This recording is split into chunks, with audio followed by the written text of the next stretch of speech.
Hey guys, welcome to the first ever video on this channel. Today we'll be going through a starter guide going from 0 all the way to max level here in Sailor Peace. So I know there's a bunch of videos on this already, but I will be going into full detail. Everything you need will be in this video, I guarantee you. Alright, first things first, we're going to jump right into it. Go to settings, go all the way down, redeem the codes. All the codes you can as a level 1 you should redeem.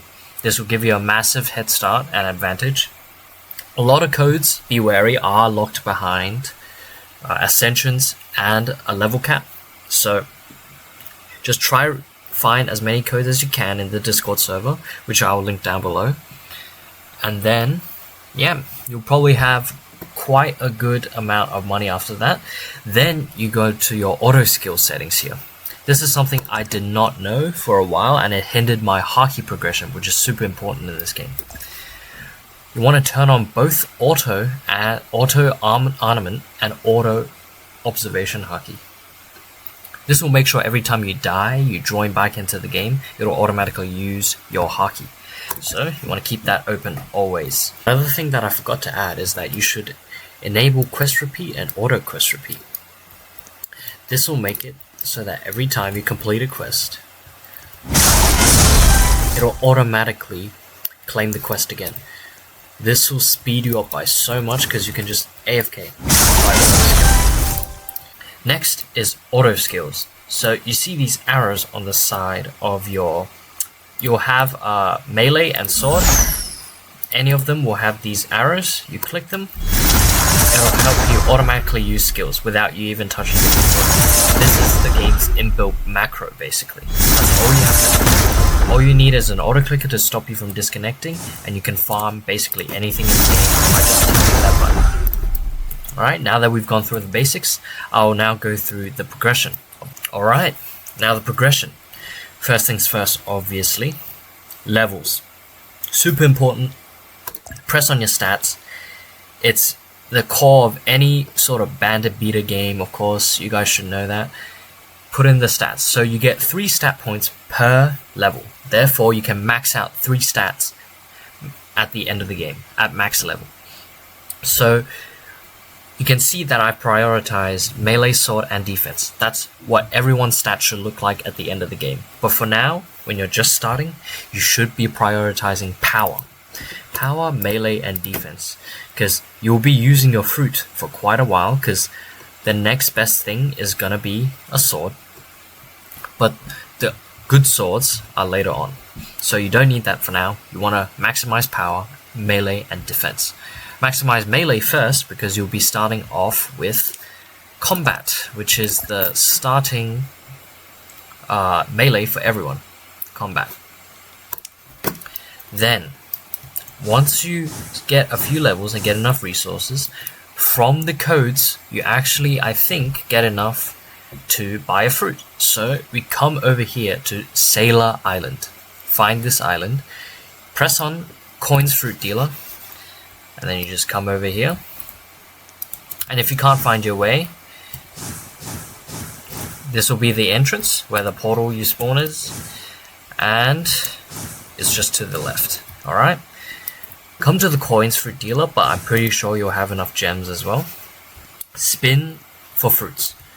So there are 4 fruits, I'm pretty sure, in this game. You come over here. Yeah, there's invisible, bomb, flame. Oh, there's 5. Quake and light. I forgot about the invisibility fruit. But yes, what you want to aim for is at least a quake or a light fruit. These will accelerate your progression a lot once you get them. Skip invisible because it does nothing. Bomb as well. Flame is usable. But you'll probably have enough resources to get you at least a quake. And this is probably one of the best farming specs out there. So as you can see, the C move hits almost the entire map. Light, however, will be the best endgame fruit because of its flight ability. This will help you traverse a lot of the annoying islands. Alright, next on, after the fruits, you'll be forced to level up a lot. So you just go through this order: starter, jungle, desert, snow, Shibuya, hollow, and then you go all the way to Shinjuku, slime, academy, and so on, all the way down here. So once you get enough levels, you can come to Shibuya.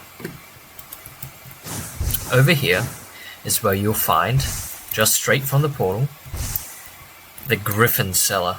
Now this is your go-to sword as a starter. This is the one thing that you definitely want to get as soon as possible, is this Griffin sword. It is really good for grinding, and it does a lot more damage than your other specs that you will have at the beginning, even your fruit. So I don't know where it is. Griffin, there it is. Okay. It has two moves, just a regular slash and this AoE move, which is what makes it so good. That AoE will allow you to grind a lot of things AFK. Alright, after the Griffin, you can, if a high level player decides to be very generous, you can ask them for boss tickets. Now boss tickets you can use, you go over to Boss Island, and over here is an NPC where you can buy specs for boss tickets. And you can see here Soul Reaper for 500. A lot of high level players already have that much. I've unfortunately given away a lot of my boss tickets, so I don't have much left. But yes, 500 boss tickets, Soul Reaper. This is way better than the Griffin. And so if you are lucky enough that somebody will gift you that many tickets, you can grab the Soul Reaper here as well. After that, you want to get Shadow. So all the other swords you can skip. I would skip right to Shadow.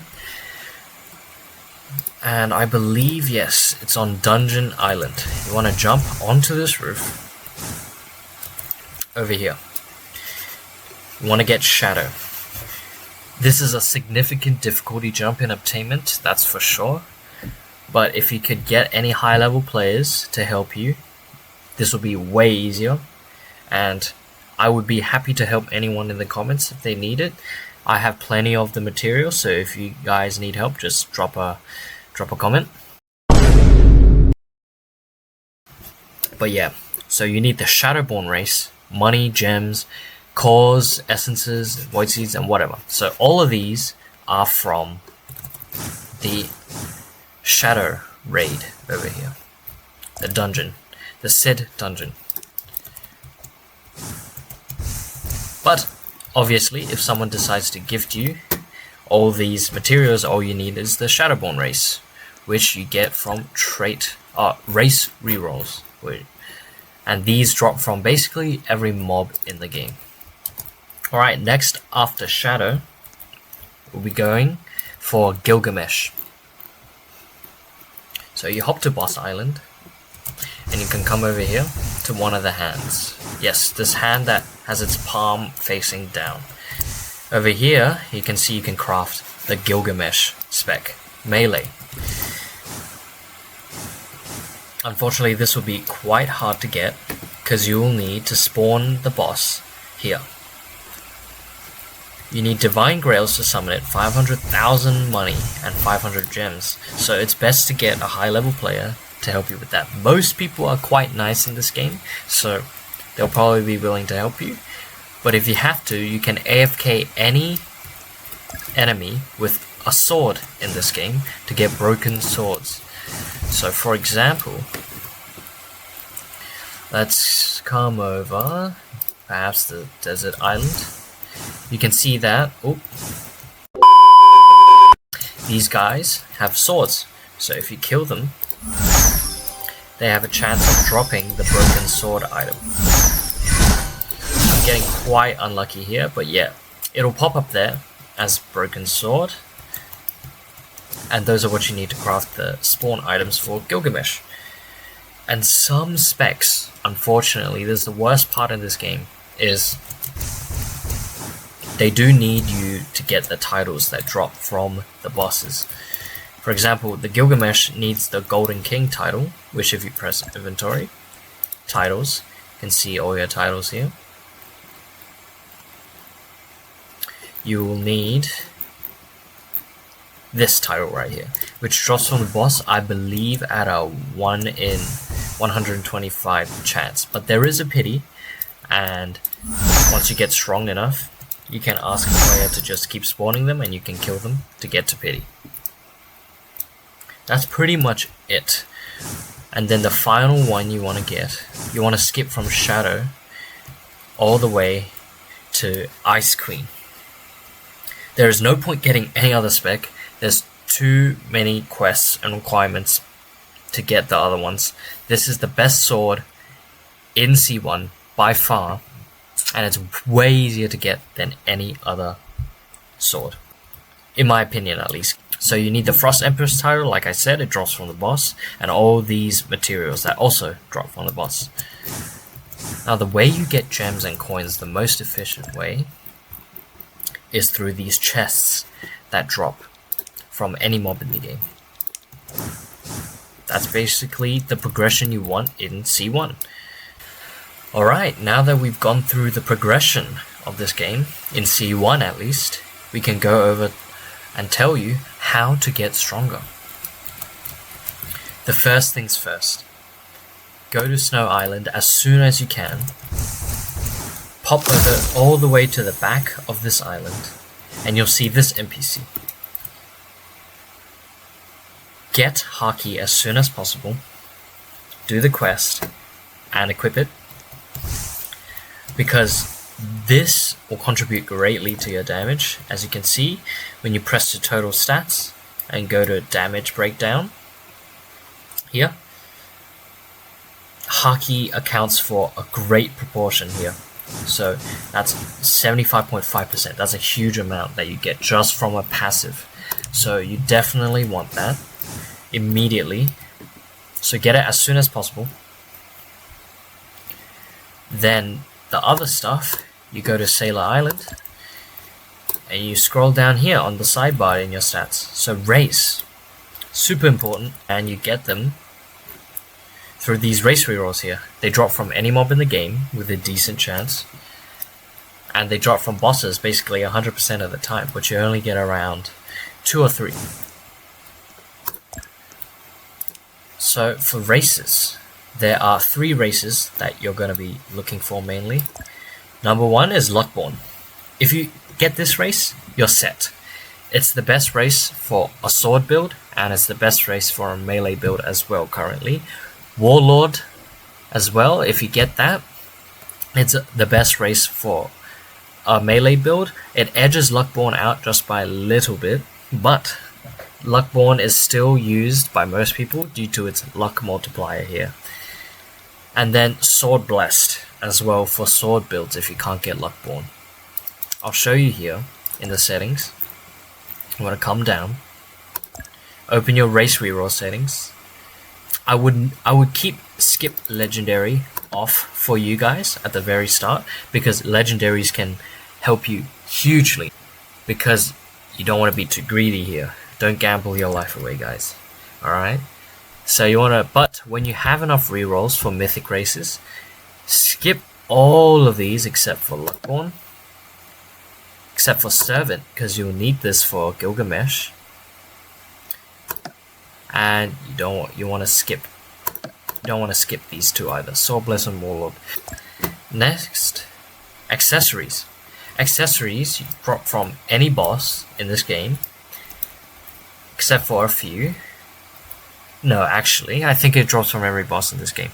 But here we are. You can see here, 18.5% Solo Hunter Cape. So that's what you're looking for on every boss. Usually it is a mythic drop, but in some bosses, weaker bosses, such like the bosses in Shibuya, I'll come show you over here, they drop as a legendary drop. Now, these chances are really high for me because I've got a decent luck stat even on my DPS build. So this will be around maybe 10%-ish for you guys. But yeah, accessories help out a lot because they add both to your health, damage, and your damage reduction. So the best accessory right now in the game that you can get is the Demon Wing, but that's in C2. So the one you should be aiming for is Ice Queen outfit in C1, which is dropped from the Ice Queen boss. Now, if we head over to trait reroll, you guys want to be aiming for at least a legendary trait. These are great. The epics will get you up there. And if you get a legendary, that's even better. Just keep anything legendary above. And if you have to, just grab an epic, and just in case, you can store it in this storage here, which you can buy for gems. You can store traits like this. Yeah, and end game, the best trait in the game is Emperor. Always get Emperor trait. Skip everything else. One thing I forgot to talk about was titles. These are super important. You get some for leveling up, for boss kills as well. These are the boss kill ones are for luck. And these boss drops, these are the important titles for damage. So every boss will drop you a title with a very low chance, but all of them have a pity. Usually it's around the hundreds, but the earlier bosses will have less of a pity. But the one that you want in C1 is going to be Frost Empress, which drops from the Ice Queen boss that you're going to farm. And in C2 it's the new Demon Dweller title, which you get from the Crystal Defense, which I will talk about later. Next up, we have runes. Runes are drops from the Rune Dungeon and the Infinite Tower. The best current damage rune in this game is the Primordial Rune, which I have one right now. This one drops from the Infinite Tower game mode, which I'll show you right here. On the Tower Island. You just pop in here, spawn the portal, and pop into the tower. I don't recommend doing this until you're max level, or at least level 10,000, because it does scale pretty high. And at the very beginning, I would probably reset it at wave 20 or something like that, just to make it more efficient. And then that's how you get your secret runes, which are these two. The Radiant Rune is the best for luck in this game, and you will also need a luck build later down the line. But for the other runes, you come over to Dungeon Island.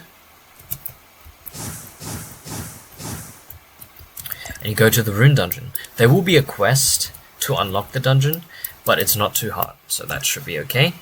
So Rune Dungeon here, and that's where you get all the other runes from. What you want to be looking for in the Rune Dungeon is first the Destruction Rune. Destruction Rune, Wrath Rune, and Havoc Rune. If you get really lucky, you'll get Havoc Rune quite quickly. And that'll be your rune for a good amount of time until you can reach the Primordial Rune. And now, take a look at your clan. So clan rerolls you get from also killing mobs, but they're substantially rarer than the race and trait rerolls. Although they drop from pretty much every mob in the game, they do have a much lower drop chance, so you'll have a harder time getting these. But the good thing is they all have a pity on them. So clan rerolls have a 500 pity for legendary clans and highest rarity of clan. And race and trait rerolls, I believe, have 750 for race, for mythic race, and 2,500 for trait. For clans, you want to get the Frostbane clan for sword mains. You want to get the Demonic clan for luck build. And you want to get the Upper clan, yes, Upper clan for melee damage, or the Altar clan. So same thing as your race reroll. You come to your clan reroll. You want to keep Devil on, keep Altar off here, keep Frostbane, and keep Upper. These are the four that you'll be looking for. And then come over here. Bloodlines. These you can't get until C2. but I'll explain them to you right now. Same thing as clan rerolls. They drop from any NPC in the game, in C2 obviously, and they have, I believe, a 750 pity as well for legendary. What you want to get is astral, demonic, or primordial bloodline. That's what you want to get. So note those down. Now that we've gone past the basics of how to increase your power, we'll get into stat reroll. This is something you won't do until quite a bit later in the game because you need millions and millions of gems to get them to the stat that you need. So for me, I've already maxed them all Z stats. This took me around 20 million gems, I think, to get them all to Z, so it does take a lot of gems. But what you want to be aiming for is at least an S at the beginning, and then SSS, triple S. Artifacts. So pop back to Snow Island. You want to unlock these as soon as possible as well, these artifacts. So artifacts drop from any mob, and they drop different sets. So the best set in the game right now is the Abyssal Crown sets, which drops from any C2 NPC and only drops from Lawless Island NPCs, I'm pretty sure, here in C1. So you want to be farming those once you're later into the game. For now, when you get artifacts, just equip any set that you have. Don't worry too much about the stats. It's not too much of a worry at the beginning, but later on, what you want to have is HP percentage on the helmet. That's what you're looking for. Crit damage, crit chance, and damage as a substat. For your hand, they can only come in, your gloves, sorry, they can only come in damage, so you just want crit damage and crit chance here. So the substats cannot be the same stat as your main stat, which is this dark grey box here. So you can't have a damage in your white boxes, unfortunately. For your chestplate, you can either run crit damage or crit rate. Most people would prefer crit rate over crit damage because it is quite hard to get a high crit rate at the beginning, and critting will make you do exponentially greater damage. So most people would opt for crit chance instead, but I am running a crit damage chest piece because I am overcapped on crit rate right now. So for the boots, it can be any of 4 stats, so damage, HP percentage, flat HP, and I believe damage reduction as well. So what you want on this specific piece is a damage main stat here, and then you want crit damage, crit chance on your substats. That's something you can worry about late game, the artifacts. It's quite hard to get those good because it takes a lot of RNG. Next up we have the skill tree. So this is something you passively gain by just killing mobs. Don't worry about it too much, but you want to prioritize luck. Luck, damage, and then crit chance, crit damage. That's what the order I would go in, and HP at the very end, because you don't need too much HP in this game. Then I'll go ahead and come here to spec passives on Judgment Island. Here at spec passives, you can roll these passives on the side here on any of your specs, except for your fruit. But these will help greatly in increasing your damage. As you can see, the one that you want to go for is definitely Rampage. Fortune for when you want to grind. And when you're early game, probably should aim for a legendary one at first, just to boost your damage a little bit. Because passive shards, which are these ones right here, are quite hard to come across, just like clan rerolls. Then we hop over to power. Powers also require some rolling, more gambling, lovely. So power shards here drop from any NPC as well, but the higher level and the higher HP they are, the higher the chances of all of these drops. And you want to be going for these mythical ones, so Subjugator, Colossus. Curse Brand is okay, but if you're early on, you can accept it. It's not too great. You definitely want Colossus Endgame. And if you just get into the game, probably a legendary one will do fine for now as well. And you want to get as high of a roll on these substats as possible for your power and your passives.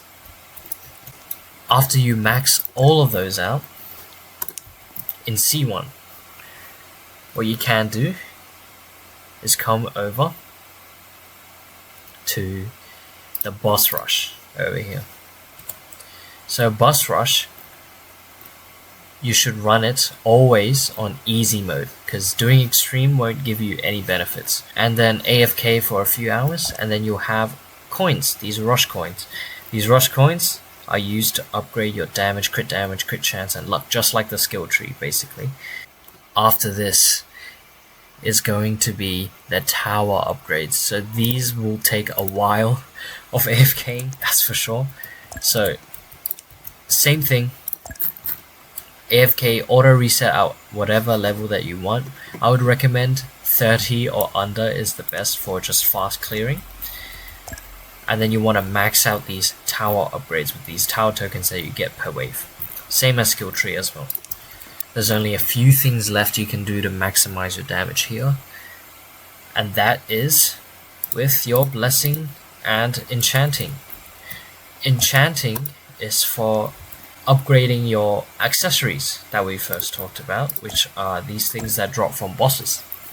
So you can get multiple of each, which allows you to basically ascend your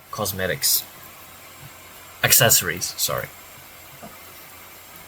And this will give you a significant buff. It almost doubles the stats of every accessory at max ascension. So you can see here, crazy amount of damage and defense increase. I've maxed out most of my accessories, so I can show you. For example, let's say you get something early on that's quite decent. Cursed King Collar. Let's equip that. At max level Cursed King Collar, you can see here 70% damage and 95% defense. It's a crazy amount.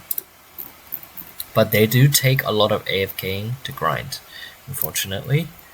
And here we have blessings.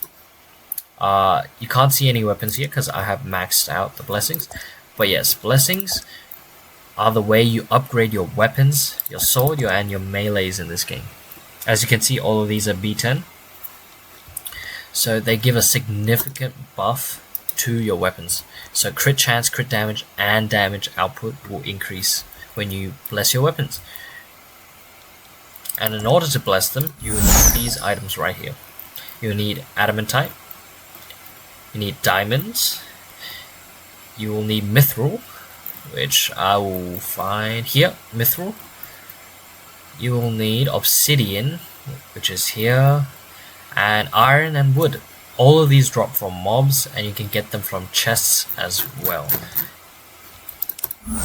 Oh yes, these aura and cosmetics. These are what you do to completely maximize your damage in C1. So you want to get any sort of yellow or legendary aura right here. They all grant 15% extra damage. But any aura is good because they do add just that little bit of extra percentage onto your final damage. Yeah, for cosmetic is the same, but they also give HP. You want to aim for a legendary cosmetic here. You can get these are secret drops from any mob. The higher the level, the better, but they are extremely rare. There are codes that you can get, that you can use to get those, but they are locked behind ascensions. Ascensions cost certain materials, and it makes you do certain requirements for them as well. For example, clear dungeons, clear boss rushes, stuff like that. But these don't give you a damage buff, they only give you money, luck, and gems, which is quite useful if you're late game. Oh yes, there was one thing I did forget about, and that was Conqueror's Haki. So in Shibuya Station, oh yes, over on the very end of this building over here, you can find the Conqueror Haki. This is something you can't do until your Ascension 5, I believe. But yeah, you talk to this person, get Conqueror's Haki, kill mobs to level it up.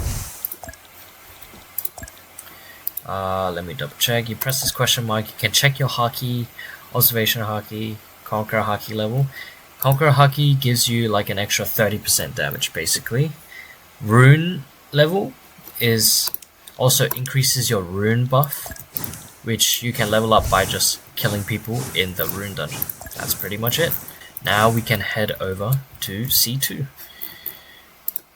Over here, go to World Island. You'll have to do this quest.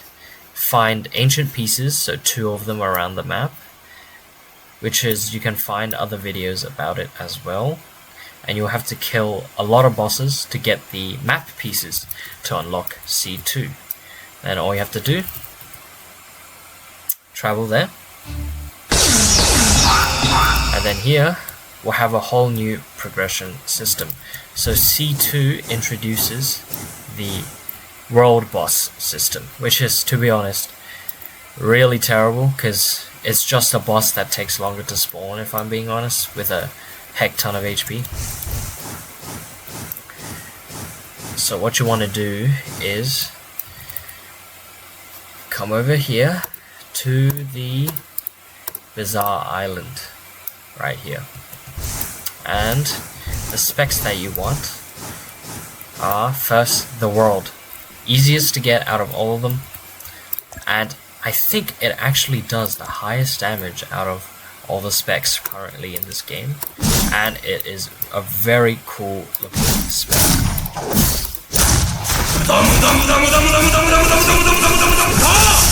Yeah, this is something that you should get first and foremost. Obtainment is pretty much the same as anything you'll see in C1. Getting the title, getting the bloodline here, and then all the other item requirements as well. And to spawn the world boss, you need Dominion brands, which drop from these guys right here. And that's pretty much it. After that, you pretty much know what you'll be doing. You want to get Dragon Goddess, which drops from Sea Beasts. And Sea Beasts you spawn just by going into the open sea, as you can see, and just waiting here. And it's a long wait, and it's, I think, only a 5% drop, or even less than that, for the weapon. So it's not that worth it. I would just get the world and grind for other ones later. Cosmic Beam, probably the best farming spec currently in the game. However, so grinding to get. It's like, it takes you days on end farming the boss just to get this spec, although it's quite worth it for its damage and farming capabilities. Gilgamesh will carry you pretty much all the way here. The last thing that we have to address is the new Crystal Defense game mode. Here we are at Crystal Defense, so all you have to do, you have to travel from Punch Island, the portal, and just go straight and a bit to the left, and then you'll find it right here. And this functions the same as the Infinity Tower and the Boss Rush. You get all these upgrades, but these are, for some reason, more expensive. I haven't even maxed them yet. But the good thing is the devs have added a buff to the crystal coin drops. Before, it used to never scale up, but now it does. W devs. And this is the same as Infinite Tower. You just reset at a certain wave. I'd recommend wave 30 if you're grinding coins, wave 20 or 30, but at this point you can probably go higher. But yeah, that's about it. That's how you maximize damage in Sailor Peace Roblox. Alright guys, that's the end of the video. Hope you enjoyed, and give me a like and a sub if you want to see more of content like this later. Thank you for watching.